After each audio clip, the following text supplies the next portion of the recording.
cantina on Crossroads Station buzzed with the usual mix of alien voices and strange music. Smoke from a dozen different worlds drifted through the air, creating odd colors in the dim lighting, the far corner away from the main crowd. Two figures sat at a small table. One was tall and thin, with blue skin and 3 eyes. The other was shorter, with gray scales covering her body. Commander Zexai picked up his drink with a shaking hand.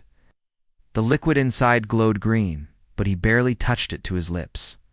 His military uniform, once bright purple with gold trim, now looked old and worn. Burn marks from energy weapons dotted the fabric. His 3 eyes kept looking around the room, as if he expected trouble to walk through the door at any moment. Across from him sat Veltara, a news reporter from the Galactic Information Network.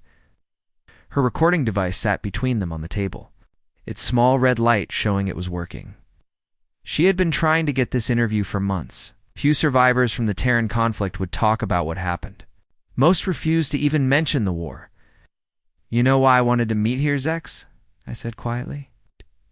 His voice sounded rough, like he had been screaming for hours. "This place is neutral. Oh, no military from any world comes here, and no one will hear what." "I tell you," Veltara nodded. She had done her research. Crossroads Station existed in space that belonged to no government. Pirates, traders, and refugees all came here. It was the perfect place for someone who wanted to disappear. "The readers want to know the truth about the war," she said. "The official reports say the Valorian Empire simply decided to end the conflict.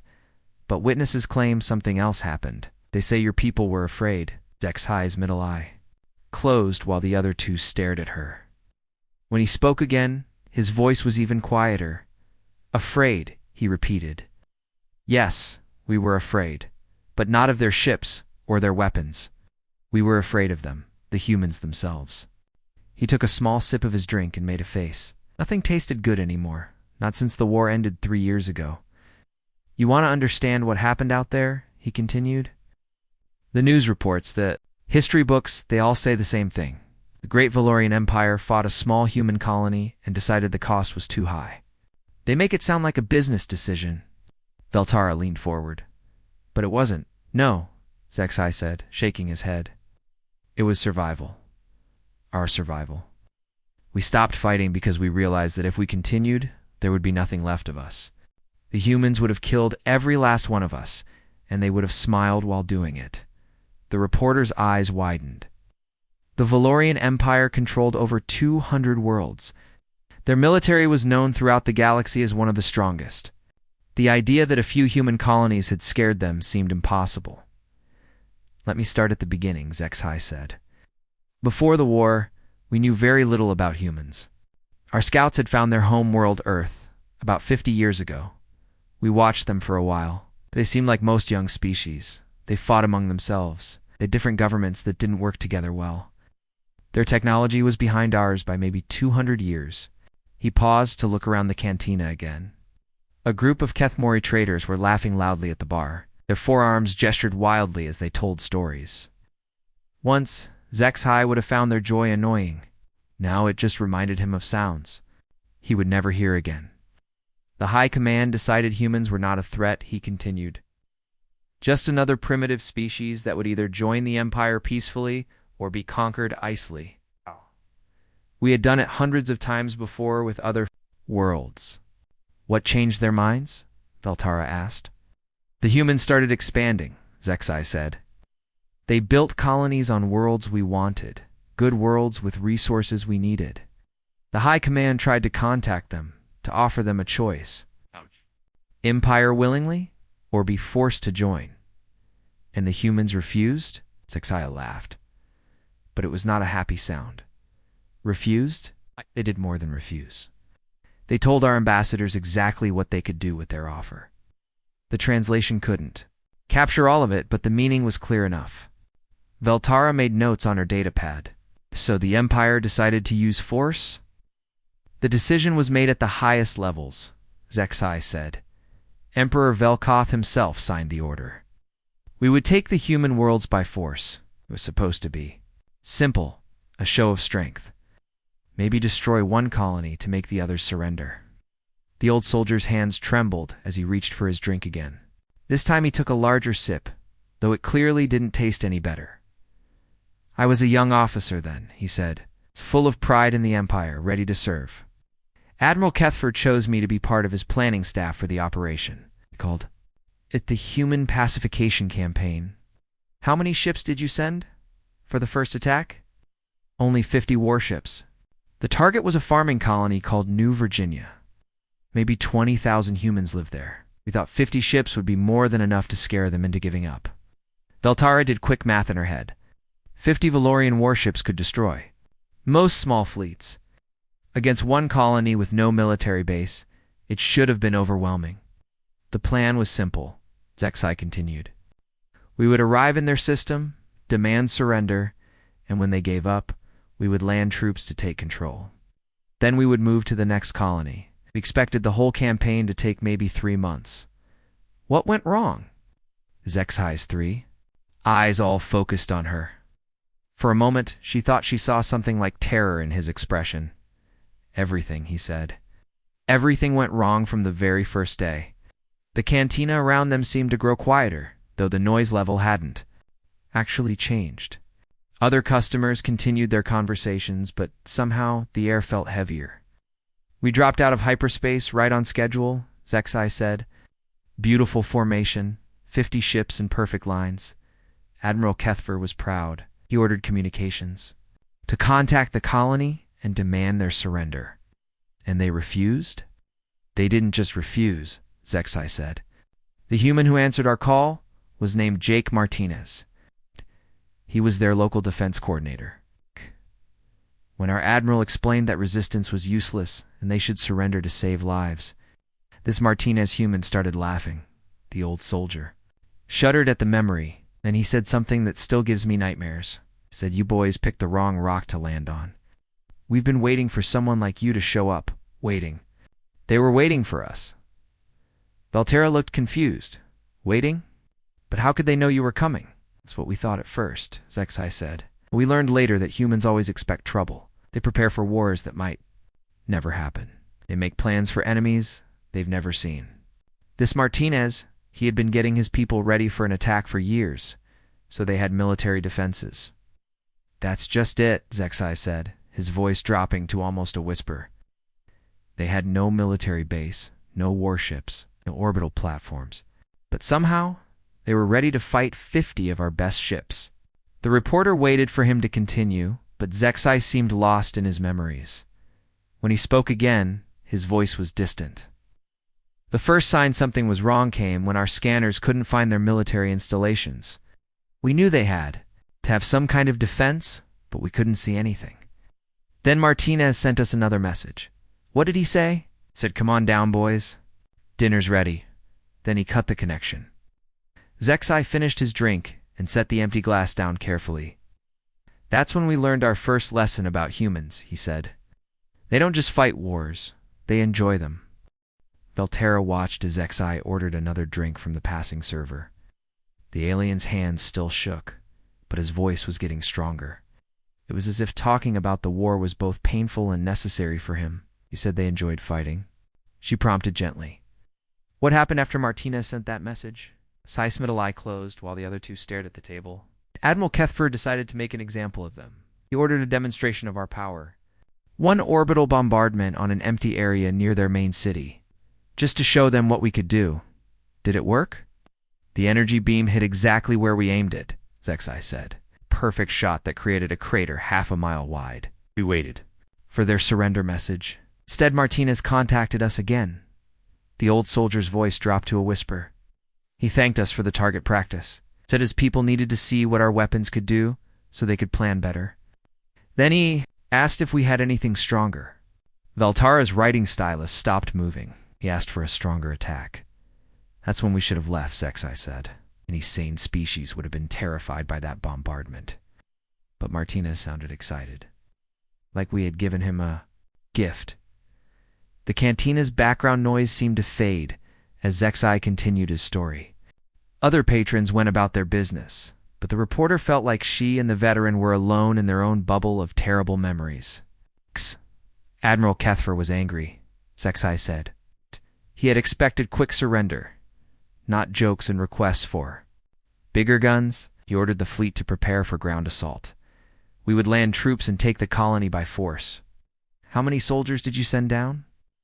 10,000 of our best troops, Zexai replied. Elite shock units with full armor and air support. The humans had maybe 500 people who could fight. Farmers, mechanics, shopkeepers, people who had never seen real combat. Valterra did the math. 20-1 odds in favor of the Valorians. It should have been a massacre. The landing went perfectly, Zexa continued. Our ships set down in the main valley near their largest settlement. No resistance. No enemy fire. Our soldiers formed up and began their advance toward the town. And then we learned what the humans had been doing while we talked with Martinez, Zexai said. They had been busy, very busy. The veteran paused to take a sip of his new drink. This one was blue and smelled like flowers, but he made the same disgusted face. The first sign of trouble came when our lead unit reported strange readings on their scanners, he said. The ground in front of them looked normal, but their equipment said something was wrong. What kind of readings? Empty spaces under the dirt, Zexai explained. Like tunnels. Miles and miles of tunnels. Martinez and his people had been digging for months. They had turned the entire valley into a maze of underground passages. Valterra wrote quickly, trying to capture every detail. This was exactly the kind of information the galaxy needed to hear. Our soldiers were walking on top of a trap, Zexai continued. But we didn't understand that yet. The advance continued. Then the ground started exploding. The old soldier's three eyes all focused on a point somewhere beyond the cantina walls. He was seeing the battle again, reliving it in his mind. Not bombs, he said quietly. Worse than bombs. The humans had planted mining charges in their tunnels. Industrial explosives meant for breaking apart asteroids. When our troops walked over them, the explosives went off in sequence. Like a chain reaction. How many soldiers did you lose? The first wave. Almost all of them, Zexai said. 3,000 elite troops gone in the first 10 minutes? But that wasn't the worst part. Altara waited for him to continue. She could see the pain in his expression. The worst part was the sound, he said. While our soldiers were dying, we could hear the humans over the communication channels. We're cheering, laughing, making jokes about how our troops looked when they fell into the holes. The reporter felt a chill run down her spine. They were listening to your communications? Oh yes, Zexai nodded. Martinez had somehow broken our security codes. They could hear everything we said. Every order, every status report, every call for help. And they used it against us. How? They started talking back. Zexai explained. Right in the middle of our military channels, our officers would give orders, and human voices would interrupt with suggestions. Helpful suggestions about how to kill us more efficiently. Valtara's hand had stopped writing. She stared at the alien veteran, trying to process what she was hearing. There was one human voice in particular, Zexai continued. A female. Called herself Betty. She had this sweet, grandmotherly voice. She would break into our channels and give cooking advice. Recipes for how to prepare alien meat, Zexai said. She described in detail how she would season Valorian soldiers and what temperature to cook us at. All in this cheerful, friendly tone like she was talking to her neighbors. The old soldier's drink sat untouched as he continued the story. Admiral Kethver ordered a retreat to the landing zone, he said. But the humans had prepared for that. 2. While our troops were trying to get back to the ships, they started taking casualties from all directions. Snipers. The humans had set up what they called hunting parties. Small groups of 2 or 3 people with weapons they had made themselves, not military weapons. Hunting rifles, farming tools, kitchen knives. Valterra looked confused. But your soldiers had advanced armor and energy weapons. Ow! Could primitive weapons hurt them? The humans didn't fight fair, Zexai explained. They didn't line up and shoot at us like proper soldiers. They hid. They used traps. They attacked from behind and ran away before we could fight back. Guerrilla warfare, Veltara said. If that's what you want to call it, Zexai replied. We called it terror. Our soldiers were trained to fight other soldiers. They didn't know how to fight ghosts. The veteran's voice grew quieter as he continued. There was one group led by a human named Pete. He was an old man who fixed farm equipment before the war. He and his friends would wait until our patrols passed by, then attack from underground. They would pop up through hidden doors, kill 2 or 3 soldiers, and disappear again. How long did this go on? Days, Zexa said. What should have been a quick victory turned into a nightmare. Our troops were dying one by one. The survivors were afraid to move. Some of them started shooting at shadows. The cantina around them continued its normal rhythm. Ouch. But Veltora felt like she was listening to something from another universe. The idea of farmers and mechanics defeating elite alien soldiers seemed impossible. The breaking point came on the 3rd day, Zexai said. Martinez contacted Admiral Kethfer directly, not through official channels. He somehow reached the Admiral's personal communication device. What did he say? He invited him to dinner, Zexi replied. Said the whole colony was having a celebration that night. A victory party. He told the Admiral that our soldiers were welcome to join them, as prisoners. As the main course, Zexi said, Martinez explained that they had been collecting the bodies of our dead soldiers. He described how they planned to prepare them for the victory feast. He gave details about which parts of Valorian anatomy tasted best. Veltara's writing stylus slipped from her fingers. They were going to eat your soldiers, that's what they said. Zexai nodded.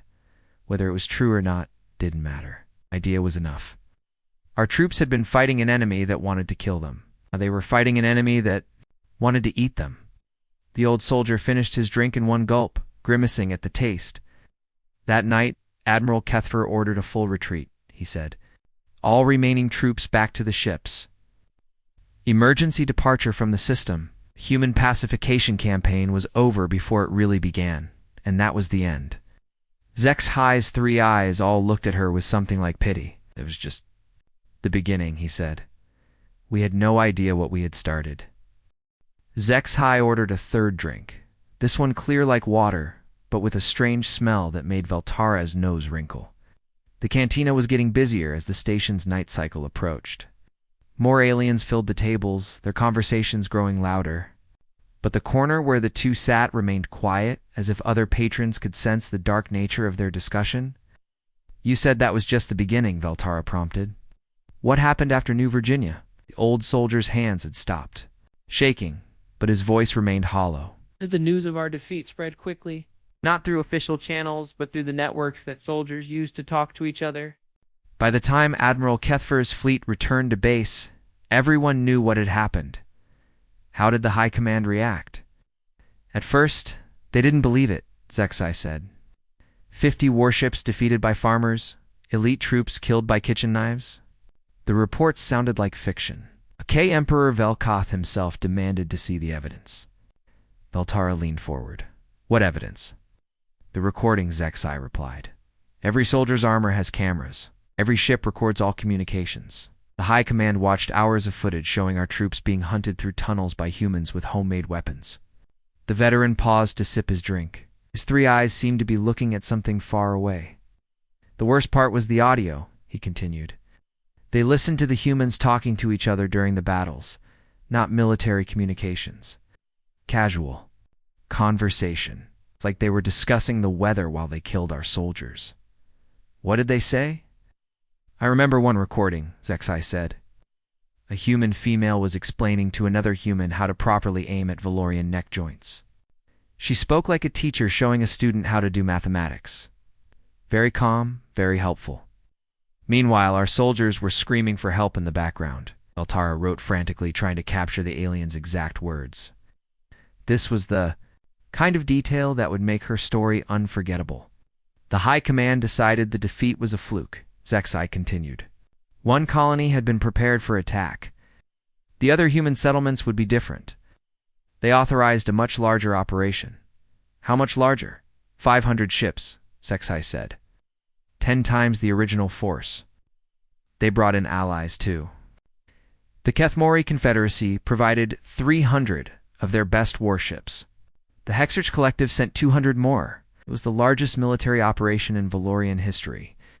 The reporter's eyes widened. Over 1,000 ships to attack human colonies. It was the kind of force that could conquer entire star systems. Target was a cluster of 5 human worlds, XI explained. Mining colonies mostly, with a few agricultural settlements. Intelligence said the total human population was less than 2 million. We had enough firepower to destroy planets. Who commanded this fleet? Grand Admiral Zethkal, Zexai replied, the Emperor's own brother. He was known for quick, decisive victories. No negotiations, no mercy. He planned to destroy one human world completely as an example to the others. Veltara made notes about the key figures. What happened when the fleet arrived? Nothing, Zexai said. That was the first surprise. The human colonies didn't try to run. They didn't call for help. They just waited. Waited for what? For us to make the first move, Zexai explained. Grand Admiral Zethkal sent surrender demands to all 5 worlds. The humans responded within hours. Not with surrender, but with something else. The old soldier's voice grew quieter. They sent us a message. A single transmission that went to every ship in our fleet. It was from a human named Lisa Rodriguez. She said she was speaking for something called the Human Defense Coalition.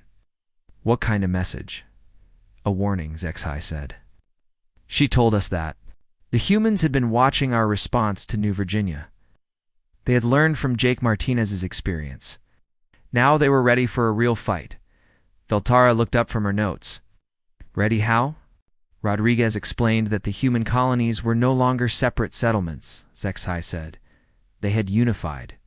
Shared resources, shared information, shared weapons. Every human world was now part of a single military network. The veterans? Middle eye closed, while the other 2 continued staring at the table. She also told us about their new commanders, he continued. People who had studied our tactics and found ways to beat them. There was Ben Murphy, who had turned asteroid mining equipment into weapons platforms. Amy Foster, who commanded fast attack ships that could appear and disappear like ghosts. Sam Parker, who had built fortress networks in the asteroid belts. All humans. All humans, Zexi confirmed. But the most dangerous one was a man named Ryan Hughes. Rodriguez said he specialized in close combat, ship-to-ship fighting. He trained humans to board our vessels and fight us in our own corridors. Veltara felt another chill. They planned to attack your ships directly? That's exactly what they did, Zexai said. Grand Admiral Zethkal ordered the fleet to surround the human worlds and begin bombardment. But the humans had prepared a surprise. What kind of surprise? Mines, Zexai said simply. Thousands of them, hidden throughout the entire star system. Not just around the planets, but along all the major shipping routes. The humans had been placing them for months. The reporter wrote quickly. How many ships did you lose? 50 in the first hour, Zexai replied. But that wasn't the worst part. The worst part was what happened after the mines exploded.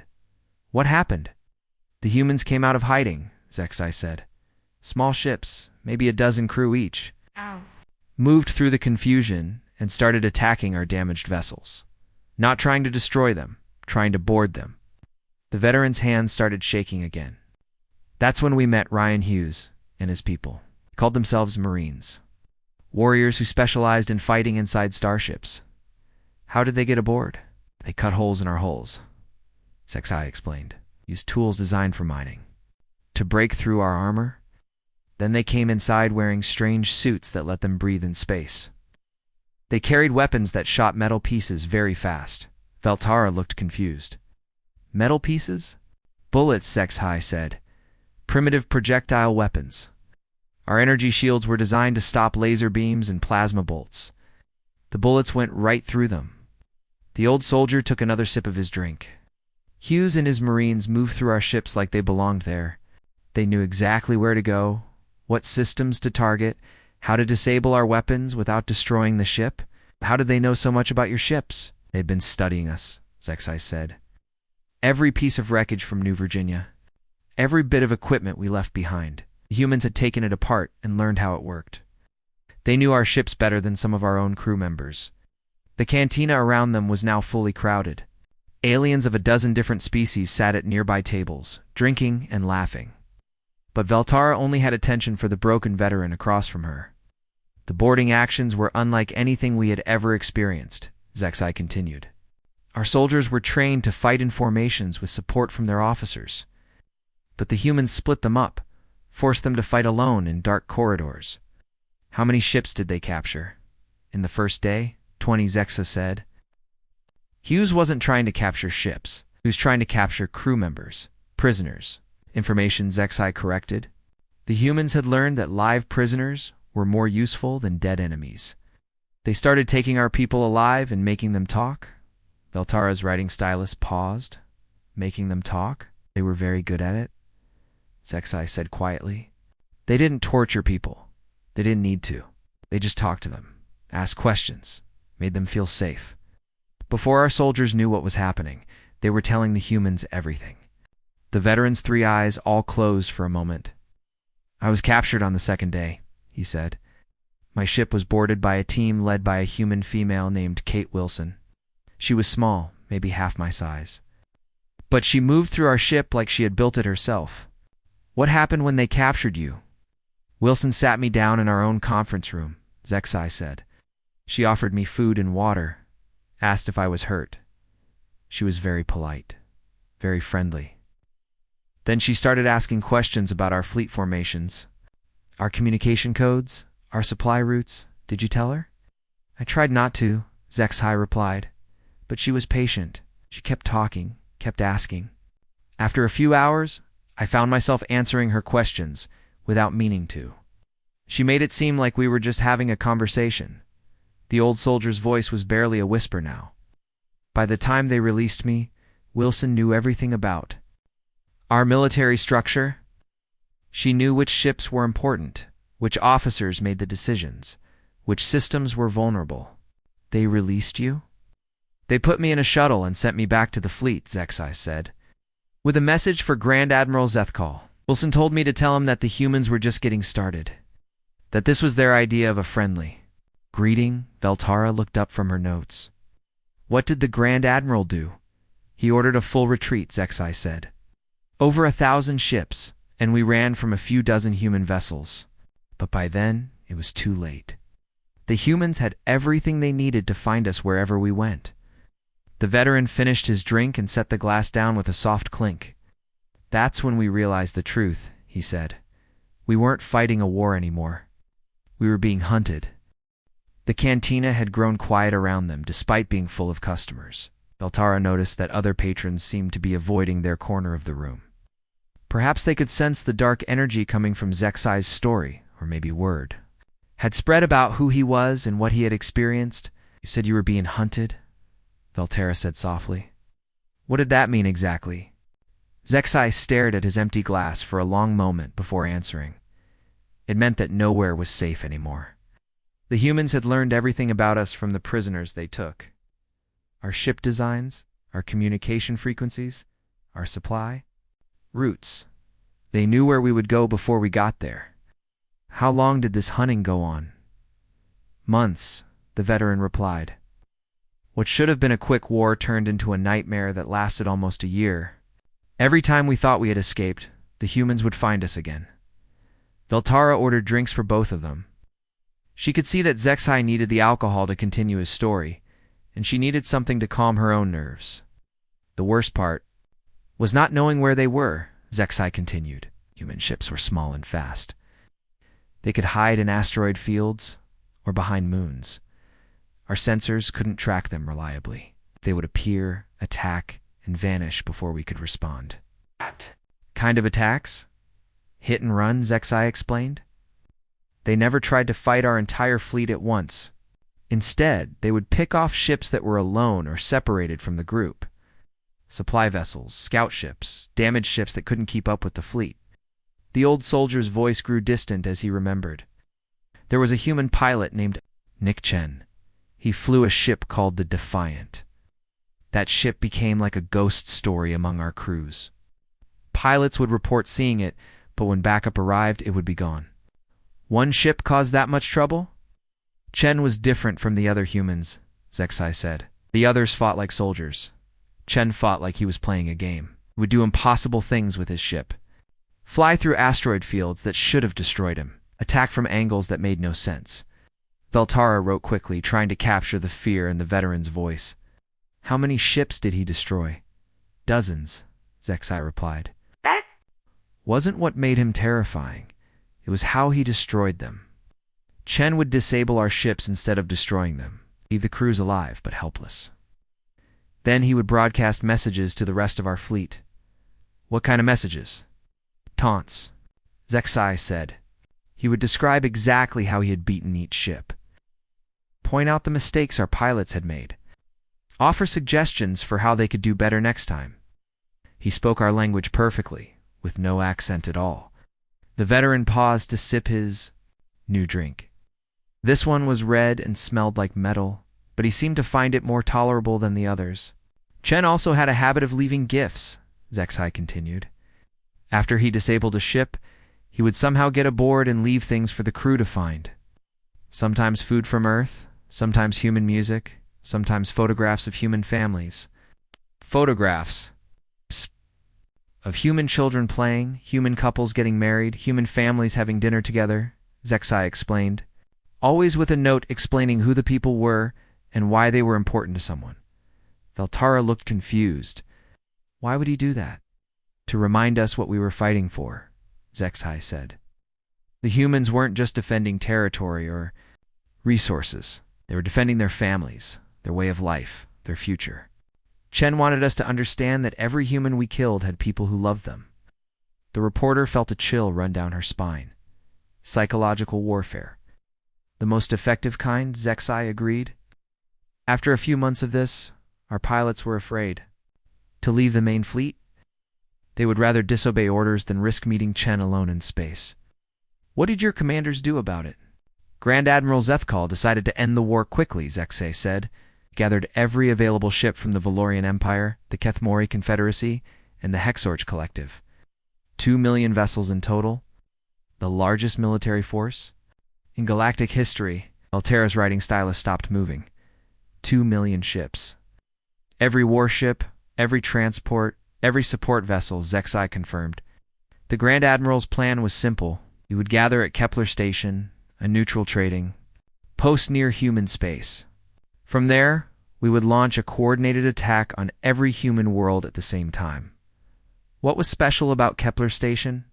It was the perfect staging area, Zexai explained. Large enough to hold our entire fleet with repair facilities. And supply depots. Most importantly, it was a neutral space. The humans had no legal right to attack us there. The veteran's three eyes all focused on Veltara with an expression of bitter irony. We thought we were safe, he said. 2 million ships, the best crews from 3 different empires, unlimited supplies and support. How could a few thousand humans possibly threaten us? But they did.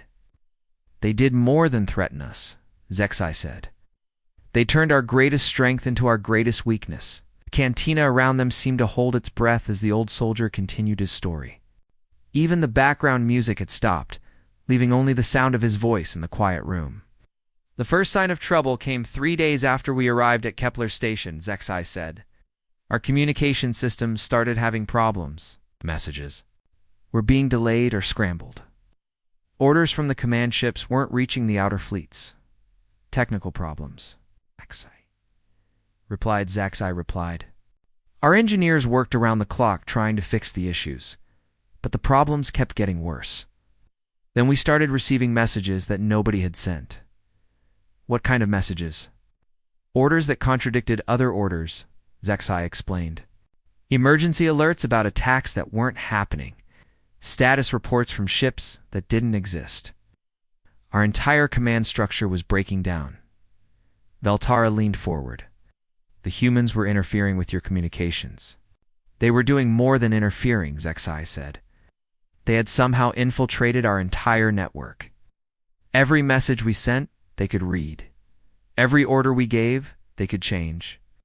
Every plan we made, they already knew about. The veteran's hand started shaking again as he remembered. But the worst part was the voices. Voices?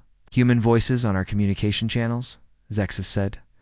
They would break into our military frequencies and start talking. Not threats or demands, just normal conversation. They talked about their families, their homes, their dreams for the future. During military operations, right in the middle of battle preparations, Zexai confirmed, our officers would be coordinating attack plans and suddenly a human voice would interrupt. A woman talking about her daughter's birthday party, an old man describing his garden, a young person excited about starting college. The old soldier's voice became very quiet. There was one voice that haunted me. A little girl, maybe 8 years old. She would recite poetry over our emergency channels. Beautiful, innocent poems about flowers and sunshine and friendship. Altara felt tears forming in her eyes. Why did they do that? To remind us that we were planning to kill children, Zexai said. Every human voice we heard represented someone who would die if our attack succeeded. The humans made sure we knew exactly who we were going to murder. How did your people react? Many of them couldn't handle it, Zexai replied. Soldiers who had fought in dozens of wars suddenly couldn't function. They would break down crying. When they heard the human voices, some of them refused to follow orders. The veteran finished his drink and stared at the empty glass. Grand Admiral Zethkal tried to solve the problem by switching to backup communication systems. But the humans had infiltrated those too. Every frequency we used, every code we tried, they were already there waiting for us. What was the breaking point? The children's choir Zexai said, his voice barely audible. On the day we were supposed to launch our final attack, the humans broadcast something special. A choir of human children singing a lullaby. It went out on every communication channel at the same time. What did the song say? It was about going home, Zexai whispered. About mothers waiting for their children to come back safely. About the warmth of family and the comfort of familiar places. It was the most beautiful and terrible thing I had ever heard. The cantina was completely silent now. Other patrons had stopped their conversations and were listening to the old soldier's story, though they pretended not to be. When the song ended, Zexai continued. Grand Admiral Zethkal gave the order to retreat. 2 million ships, the most powerful military force in history, and we ran away because we couldn't bear to hurt the people who were singing to us. That was the end of the war. That was the end of everything, Zexai said. We learned later that the entire broadcast was a trap. While we were listening to the children sing, human ships had surrounded Kepler Station. If we had tried to fight, they would have destroyed us all. The veteran looked up at Veltara with eyes full of ancient pain. The humans had won the war without firing a single shot. They had turned our own hearts against us. The cantina had grown completely quiet during Zexai's story. Other patrons sat at their tables pretending to drink or eat, but Veltara could see they were all listening. Word had spread somehow that the old Valorian veteran was finally telling his story about the war with the humans. You said the humans had won without firing a shot, Veltara said carefully. What happened after the retreat from Kepler Station? Zexai looked around the room and noticed the attention they were getting. Instead of being bothered by it, he seemed to grow stronger, as if telling his story to a larger audience was exactly what he needed. The retreat was chaos, he said, his voice now loud enough for nearby tables to hear. 2 million ships trying to leave the same area at the same time.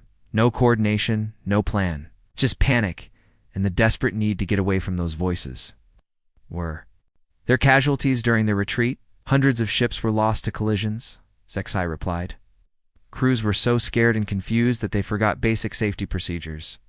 Some ships jumped to hyperspace without checking their navigation. They were never seen again. Veltara continued writing, but she was also aware that her story had become a public event. Aliens from a dozen different species were now openly listening to the veteran's account. Grand Admiral Zethkal tried to maintain order. Zexai continued, sent messages to the fleet commanders, trying to organize a proper withdrawal. But the human voices were still on our communication channels. Every time someone tried to give orders, a human would interrupt with more stories about their families. How long did the retreat take? 3 days, Zexai said. 3 days of confusion and fear. Ships scattered in all directions, heading back to their homeworlds. The greatest military alliance in galactic history fell apart in less than a week. A Kethmori trader at a nearby table spoke up. My cousin was in that fleet. He never talked about what happened, just said the humans were not like other species. Zexai turned to look at the trader. Your cousin was smart to stay quiet. Of us who survived, learned to keep our mouths shut. Who would believe the truth anyway? What is the truth? Asked a small furry alien from another table. Zexai smiled, but it was not a happy expression. The truth is that we never understood what we were fighting. We thought humans were just another young species that needed to be conquered or controlled. We were wrong. Wrong how? Altara asked, encouraging him to continue. How? Humans don't fight. War's the way other species do, Zexai explained. Most races fight to win territory or resources or to prove they are stronger. Humans fight for something different. What do they fight for?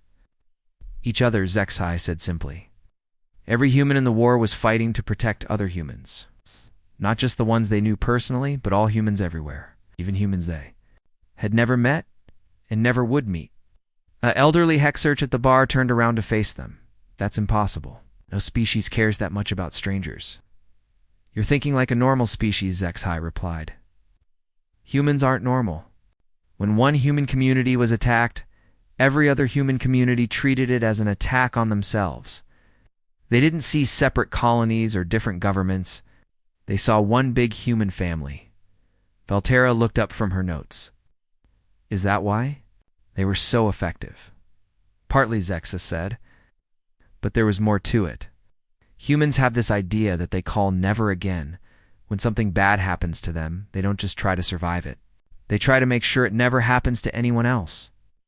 I don't understand, said a young Valorian at a corner table. Shell turned to address the entire cantina now. His story had become a lesson for anyone willing to listen. Let me explain it this way. When we attacked New Virginia, we weren't just attacking one colony. We were proving to humans everywhere that alien species would hurt them if given the chance. So they decided to fight back, Veltara said. They decided to make sure no alien species would ever want to fight humans again, Zexai corrected. That's why they used psychological warfare. That's why they made us listen to their children singing. They wanted us to understand that attacking humans meant destroying innocent lives. The cantina was completely silent now. Even the background music had stopped. Every alien in the room was focused on the old veteran's words. After the war ended, I spent months trying to understand what had happened, Zexai continued. Human history, their culture, their way of thinking. What I learned terrified me more than anything I experienced during the fighting. What did you learn? Asked someone from the back of the room. Humans have been fighting wars among themselves for thousands of years, Zexai said. They know every possible way to hurt each other. They've developed weapons and tactics that most species never imagine. But here's the scary part. They've also learned from every war they've fought. Learned what? How to minimize suffering, Zexai explained. How to end conflicts quickly with the least amount of death and destruction. When they fought us, they weren't trying to hurt us as much as possible. They were trying to stop us from hurting them with the least amount of violence necessary. Veltara's writing stylus paused. You're saying they were being merciful? They were being efficient? Zexai corrected. Humans have learned that the best way to win a war is to make your enemy not want to fight anymore. That's exactly what they did to us. A Kethmori female near the door spoke up. But what about all the psychological warfare? The terrifying messages and threats? What threats? Zexai asked. Think about it. The humans never said they would destroy our homeworlds. They never promised to hunt down our families. They just made sure we knew who we would be hurting if we continued fighting. The room was quiet as the aliens absorbed this information. Finally, the elderly Hexarch at the bar asked the question everyone was thinking. Are the humans still dangerous? Zexai considered the question carefully. That depends on how you treat them. Since the war ended, humans have expanded throughout this part of the galaxy. They trade with everyone, share their technology, help other species solve problems. They're actually quite pleasant to deal with. But Veltara sensed there was more to the answer. But they remember everything, HFY said. Every species that helped us during the war, every government that supported the attack on their colonies. They remember who their friends are and who their enemies were. Do they hold grudges? No, HFY said, surprising everyone in the room. They don't hold grudges, but they do prepare. Every human colony now has defenses that make New Virginia look helpless. Every human ship carries weapons that could destroy fleets. Every human child learns about the war and why it was necessary. To fight, the veteran stood up slowly, his story finally complete. The humans learned that other species will attack them if they seem weak, so they made sure never to seem weak again. What about you? Veltara asked. What did you do after the war? I came here, HFY said, to a neutral station where no government can find me. I've spent the last 3 years trying to forget what I learned about humans, but I can't forget. None of us can. What can't you forget? HFY looked around the cantina one last time. Every alien in the room was waiting for his answer. Humans are not like us, he said quietly. When most species face extinction, they panic or surrender or ask for mercy. Humans do something different. They adapt. They become whatever they need to become to survive. And that scares you? It should scare everyone, HFY replied, because we learned during the war that there is no limit to what humans can become. If you push them hard enough, if you threaten what they care about, they will turn into something you can't defeat. Old Soldier moved toward the door, but stopped to deliver one final warning. My advice to every species in this galaxy is simple, he said. Be friends with the humans. Trade with them. Learn from them. Help them when they need it. Because the alternative is to face them as enemies. And you don't want that? No one should want that, HFY said. Because humans have learned something that no other species understands. They've learned that the only way to ensure peace is to be so terrifying in war that no one wants to fight them. He paused at the door and looked back at the room full of silent aliens. Humans call it peace through strength, he said. But those of us who fought them know the truth. It's not about strength. It's about making your enemies understand that fighting you will cost them more than they can afford to lose. And that's what they did to you? That's what they did to the entire galaxy, HFY said. We started a war to conquer a few human colonies, and we ended up teaching every species in known space why humans should be left alone. The veteran stepped through the door and disappeared into the station's corridors, leaving behind a cantina full of thoughtful aliens. His story was over, but its message would spread throughout the galaxy. Everyone now understood why experienced soldiers spoke of humans in whispers. Why veteran officers changed the subject when asked about the Terran conflict, and why no government had ever again authorized military action against human colonies. Veltara sat alone at her table, staring at her notes. She had enough material for a dozen articles, but she also understood that some truths were too dangerous to publish. The galaxy didn't need to know all the details about human capabilities.